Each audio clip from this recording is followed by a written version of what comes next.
கழுகு. அது போய் அந்த இடத்துல உட்கார்ந்து கொண்டு தன்னுடைய சரீரத்தில் இருக்கிற முடிகளை எல்லாம் பிச்சு தூக்கி போடும்.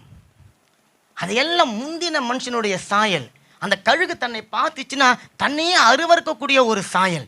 என்ன இது, என்னுடைய உடம்புல முடியெல்லாம் காணா, பாதி முடிய காணா, ஐயோ நான் இவ்வளோ அசிங்கமாக இருக்கிறேனே என்று சொல்லக்கூடிய ஒரு சாயல் அந்த கழுகுக்குள்ளே இருக்கும். இப்போ அந்த கழுகு உட்காந்து ஒவ்வொரு முடியாக தன்னுடைய சரீரத்திலேருந்து அது பிச்சு போடும். பிச்சு போடும்போது அல்லேலூயா ஓசானா பாடின்னு போகணும்னு நினைக்கிறீங்களா?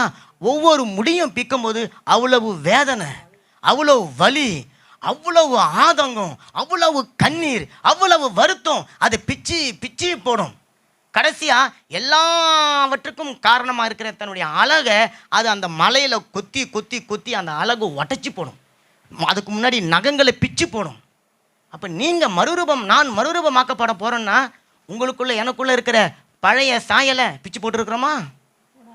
அதை எடுத்து போட்டுருக்குறோமா?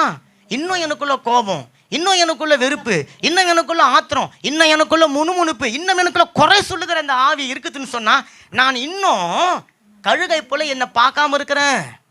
இப்போ பிதாவாகிய தேவன் பார்க்கும்போது அந்த கழுகு உடம்புல எப்படி பாதி முடி இல்லாமல் இருந்துச்சோ அப்படித்தான் இன்னைக்கு ஜனங்கள் தெரிவாங்க. இப்போ ஆண்டவர் சொல்றார், நான் பிடுங்க மாட்டேன், நான் அதை பிடுங்கவே மாட்டேன்.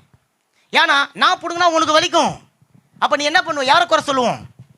நம்ம யாரை குறை சொல்லுவோம்? தேவனை குறை சொல்லுவோம். அப்போ ஆண்டவர் சொல்ல, நீயே பிடிங்க போடு. நீ பிடிங்க போட்டா வலிக்காமல் பிடுங்க முடிஞ்சா பிடிங்கோ, வலியை தாங்கின்னு பிடுங்க முடிஞ்சா பிடுங்க, கோபத்தை பிடிங்க போடு, ஆத்திரத்தை பிடிங்க போடு, எரிச்சலை பிடிங்க போடு, முணுமுணுக்கிறத முழு பிடிங்க போடு, குறை சொல்லுத பிடிங்க போடு. புரியுதுங்களா? இப்போ பிடிங்க போட்டாதான் பிடிங்க போட்டாதான் பிடிங்க போட்டாதான் பிடிங்க போட்டாதான் இப்போ நீங்கள் அப்படியே வெறும் உரிச்ச கோழி அப்படியே எடுத்துன்னு போய் நம்ம சிக்கன் 65 கூட போட்டுக்கலாம், பார்பிக்யூ கறி கூட போட்டு சாப்பிட்ற அளவுக்கு அப்படியே கோழி உட்காந்து இருக்கிற மாரி அந்த பறவை உட்காந்து கொண்டு இருக்கும்.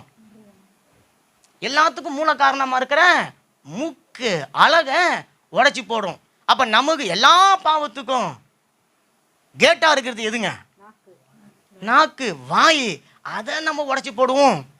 உடைச்சி போட்டு இப்போ காத்து கொண்டு இருக்கும்போது நாள் வரும், ஸ்குன்னு பார்த்தீங்கன்னா அன்புன்ற ஒரு முடி வளரும், திடீர்னு பார்த்தீங்கன்னா தாழ்மைங்கிற ஒரு முடிவு வளரும், கீழ்ப்படுதல்ங்கிற ஒரு முடி வளரும், நல்ல சிந்தனைங்கிற ஒரு முடி வளரும், நற்செயல்கள்ங்கிற ஒரு முடி வளரும், இல்லைங்களா? இச்சை அடக்கம் என்கின்ற ஒரு முடி வளரும், தயவு இந்த பக்கம், நற்கணும் இந்த பக்கம் அப்படின்னு சொல்லிட்டு முடிகள் வளரும் வளரும் வளரும் வளரும் வளரும்.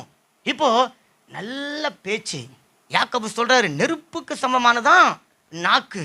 இப்போ அந்த நாக்கு அப்படியே நெருப்பாக இருந்த நாக்கு இப்போ நல்ல தண்ணீரை போல மாறி சாந்தமுள்ள பேச்சு பேசக்கூடிய ஒரு நாக்கா எனக்கு மாறும். ஆமேன்னு சொல்ல மாட்டீங்களா? அப்போ உங்களுக்கு ஆமேன்னு சொல்லுங்க எல்லாரும். அப்போ அதற்காகத்தான் ஆண்டவர் சொல்றாரு, அந்த மறுரூபமாகணும்.